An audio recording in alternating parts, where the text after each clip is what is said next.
এখানে প্রশ্নটি হচ্ছে এম এর জায়গায় কত বসালে ৯ দিয়ে এই সম্পূর্ণ সংখ্যাটাকে ভাগ করা যাবে।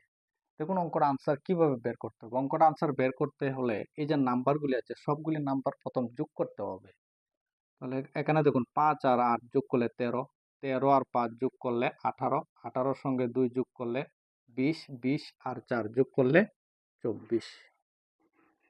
তারপর প্লাস, প্লাসের পর এম ইকুয়াল টু ২৪, তারপর প্লাস। এখন দেখুন এম এর জায়গায় আমি যদি ৩ বসাই তাহলে যোগ করলে ২৭ হবে। এখন দেখা যাচ্ছে ৯ দিয়ে এই ২৭কে ভাগ করা যাবে। তাহলে এখানে যে এম আছে এই এম এর জায়গায় সংখ্যাটা হবে ৩। তাহলে এখানে অপশন সিটা হবে কারেক্ট আনসার। যদি ভিডিওটা ভালো লাগে তাহলে চ্যানেলটি সাবস্ক্রাইব করবেন।